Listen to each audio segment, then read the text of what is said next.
Bonjour, bonsoir. On va commencer un nouveau cours de l'anatomie pathologique qui va s'intéresser aux pathologies du col utérin. Donc, comme introduction à ce cours, le col utérin, c'est un organe anatomique de la femme, c'est un organe génital et qui peut être siège de plusieurs pathologies, notamment les infections, les dysplasies, les pathologies tumorales, etc. Et donc l'objectif de ce cours, c'est de reconnaître les atteintes les plus fréquentes et d'être capable de les traiter. Mais aussi, il faut savoir que anciennement, la tumeur, le cancer du col utérin était un véritable problème de santé publique. Et donc nous, on doit être capable de savoir quels sont les mécanismes qui induisent ces pathologies, comment les dépister à un stade précoce pour éviter d'avoir un retentissement grave. Parce que bien sûr, si on a un cancer du col utérin qui est infiltrant, le traitement c'est carrément l'hystérectomie et voilà, on enlève tout. Et donc c'est une prise en charge qui est assez lourde. Alors que le dépistage, si on trouve un état précoce, un traitement local est très efficace. Voilà.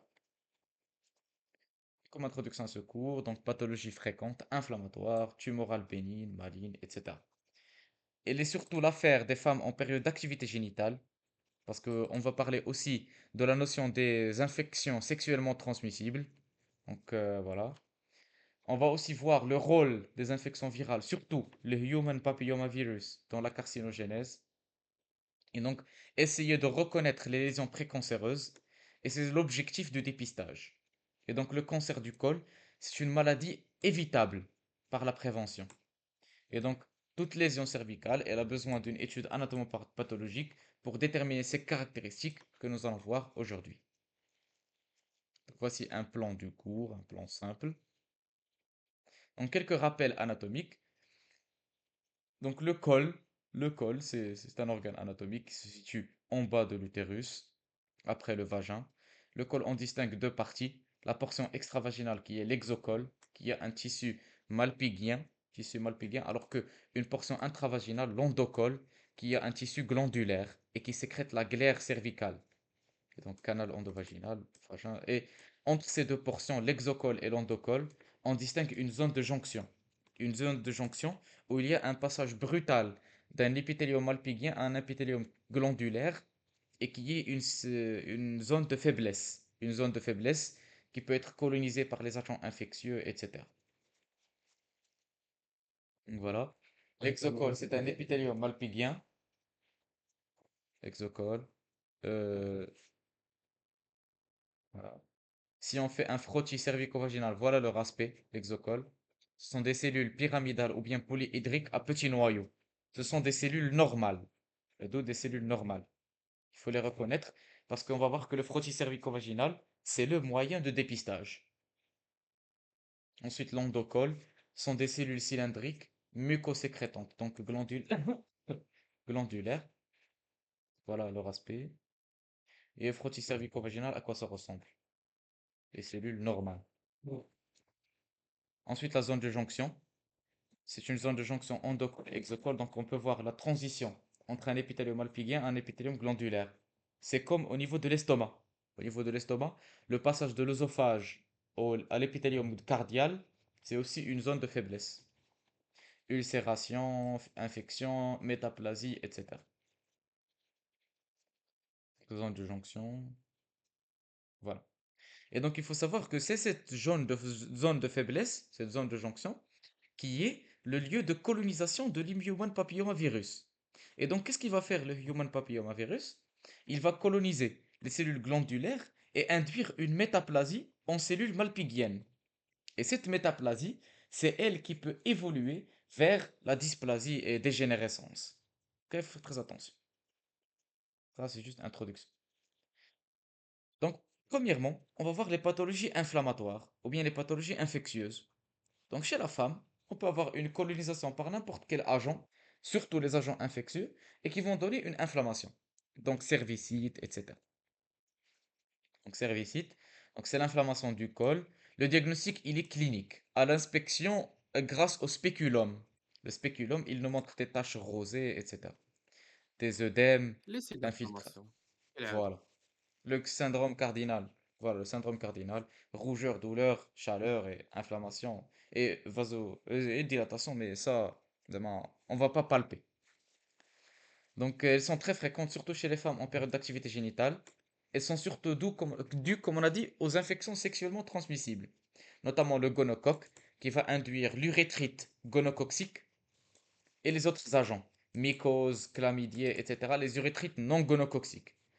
Puis nous avons le human papillomavirus, qui est responsable des carcinomes du col utérin, à travers la dysplasie, etc., qu'on va voir en long et en large au niveau de ce cours. Donc, aspect colposcopique, donc au spéculum. Donc, plage, congestion, dépoli, points rouges, les vaisseaux dilatés. Et aspect histologique, donc œdème, congestion, exsudat fibrinoleucocytaire, ulcération et parfois des signes de chronicité. En général, leur évolution est plutôt bénigne, donc il y a une bonne évolution sous traitement. Guérison à 100%. Voici quelques exemples. Donc on peut voir les vaisseaux qui sont gorgés de sang. Donc c'est la vasodilatation. L'infiltration, regardez l'infiltration par les globules blancs au niveau du chorion, etc. Ensuite, nous allons voir la pathologie bénigne du col. Donc surtout, premièrement, la métaplasie malpighienne. Initialement, la métaplasie malpighienne, elle n'est pas une lésion, c'est une lésion précurseur. Donc, elle peut évoluer. Donc c'est quoi la métaplasie malpighienne? C'est le remplacement de l'épithélium endocervical, ça veut dire l'endocole, qui était initialement un épithélium glandulaire, par un épithélium malpighien. Ça veut dire plusieurs couches, voilà. Euh, débute au niveau de la jonction et s'étend vers l'endocole, comme on a dit. Parce que c'est là où nous avons l'infection à HPV.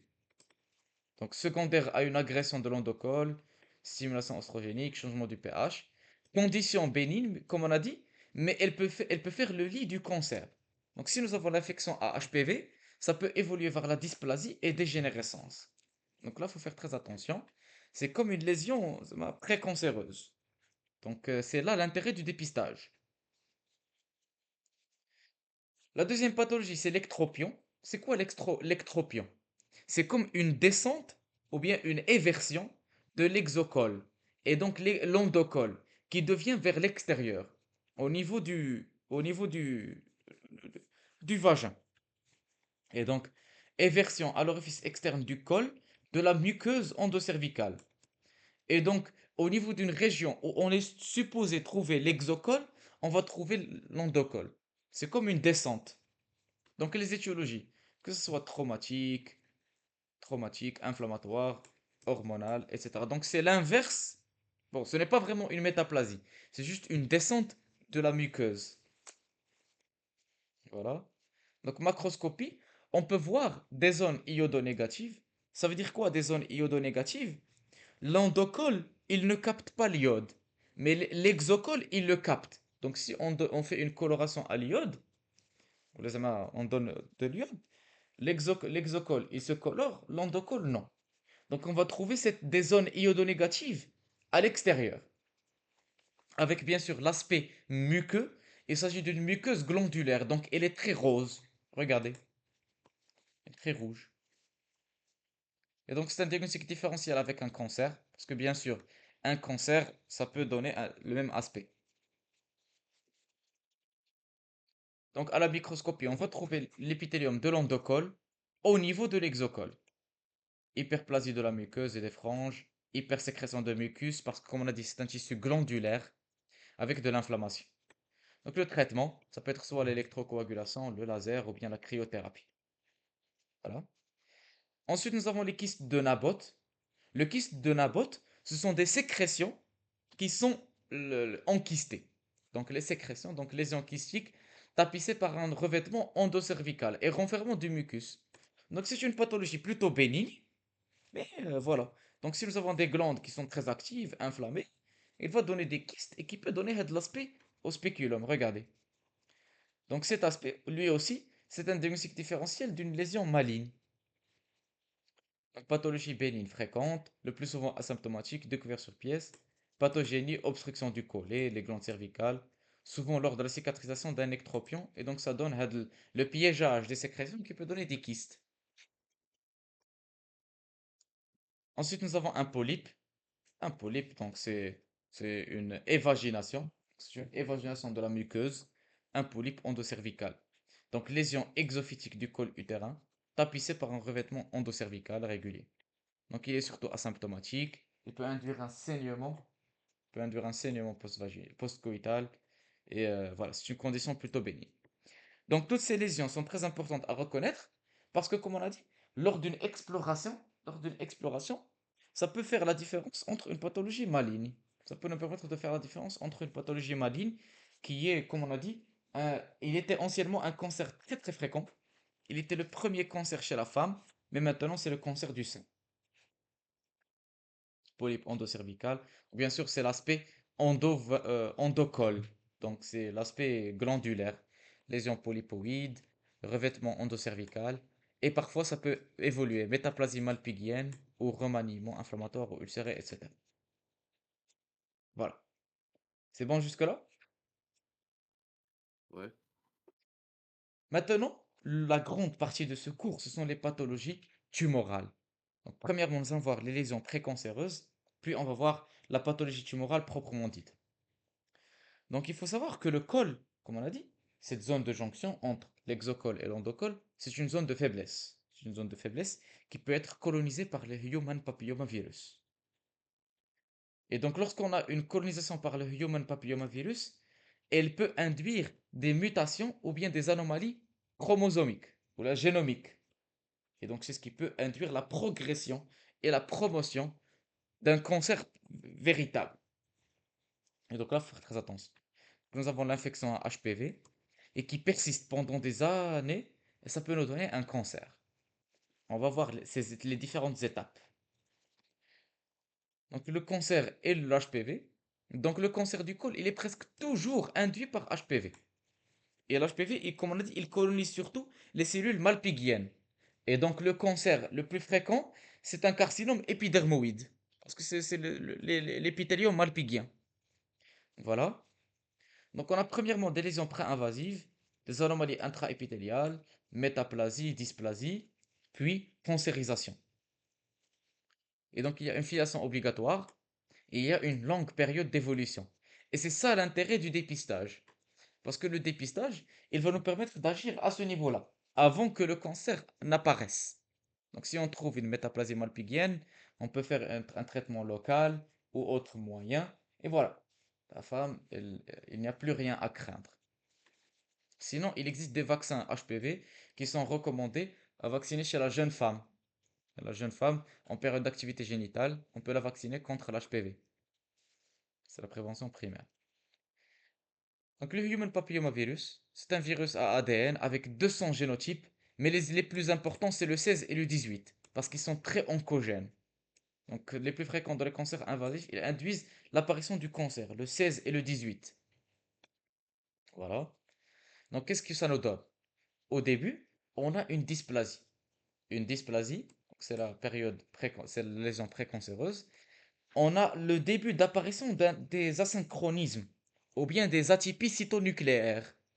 Et donc, ensemble d'anomalies cellulaires et architecturales de l'épithélium pavimenteux, traduisant les troubles de la différenciation et de la maturation cellulaire. Et donc, il y a plusieurs problèmes qu'on peut avoir. Soit le noyau, il devient anormal, soit la cellule, elle n'a plus cet aspect qu'on reconnaît, soit il y a la perte des caractéristiques standards. L'histologie, elle va nous montrer toutes les caractéristiques possibles. Donc, perturbation de la différenciation, hyperactivité de la cellule basale, dysmaturité nucléocytoplasmique, prolifération anarchique, etc. Et donc, voici quelques exemples.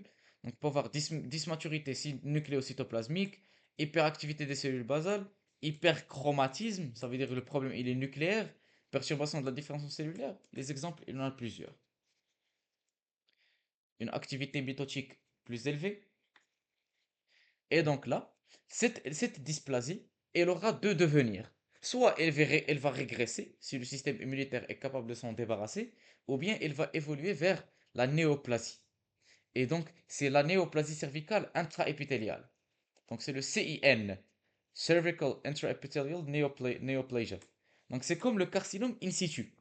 C'est comme le carcinome in situ, mais c'est à un stade précoce. Donc, le CIN, c'est cette dysplasie qui va dégénérer encore plus, mais qui est encore localisée, intra-épithéliale.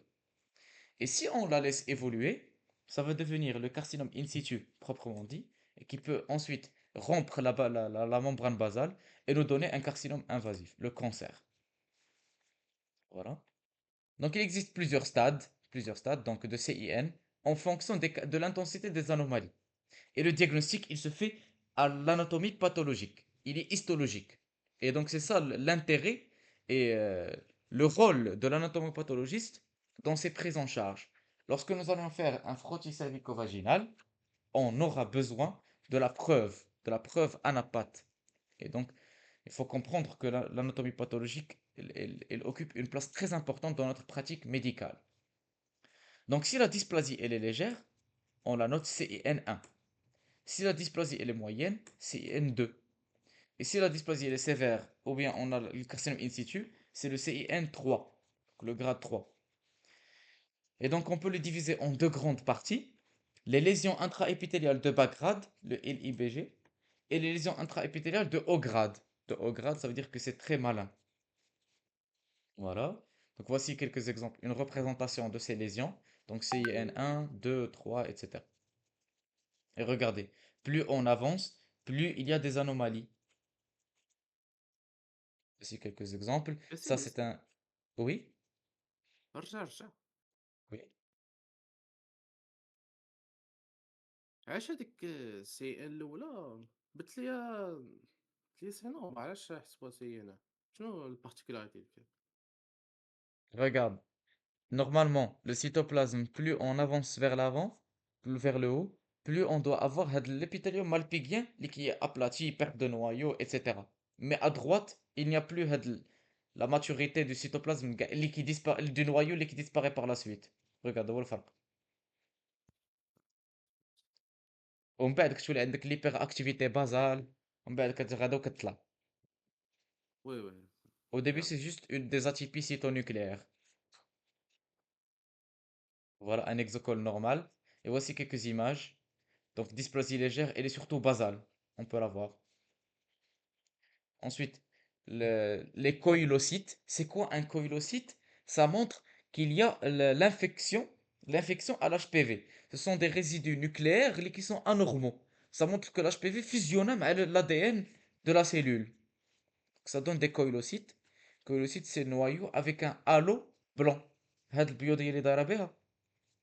Le noyau avec l'halo blanc. C'est pas comme les autres cellules. Les fines, il n'y a pas voilà. Ensuite, nous avons la CN, dysplasie modérée, puis troisième degré, deuxième degré encore une fois, troisième degré, bon, bah, rien, atteint notre deuxième, troisième degré, carrément, on ne reconnaît plus l'exocole normal.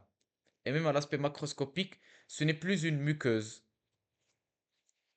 L'épithélium, il a déjà été métaplasié, puis dysplasié, et ensuite nous avons ces anomalies macroscopiques. Elles deviennent visibles.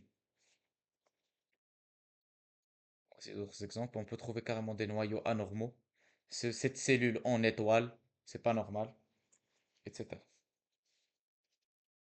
Exocole normal, et voilà. Au frottis cervical, on peut voir quelques cellules anormales. Regardez, normalement, une cellule normale, elle est polyédrique avec un petit noyau. C'est une grande cellule avec petit noyau. Mais lorsqu'on a des anomalies, le noyau, il devient plus grand. Regarde les cellules زرقين. Le noyau, il est très grand. Ensuite, plus on avance, plus on perd cette structure qu'on reconnaissait initialement. Regarde. Et puis c'est un grade 3, carrément, ce n'est plus reconnaissable. Ce n'est plus un épithélium du col utérin. Donc, la dysplasie, donc bien sûr le diagnostic, c'est à l'anatomie pathologique. Donc dépistage cytologique au frottis cervico-vaginal et qui nous permet de voir ces anomalies cellulaires. Et le moment où on trouve des anomalies, on est amené à faire des biopsies.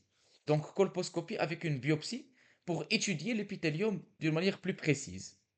Et donc, si on dépiste des anomalies à un stade précoce, l'évolution, c'est soit la stabilisation ou guérison, surtout si on traite, mais si on ne traite pas, on peut avoir la progression vers les pathologies plus malignes.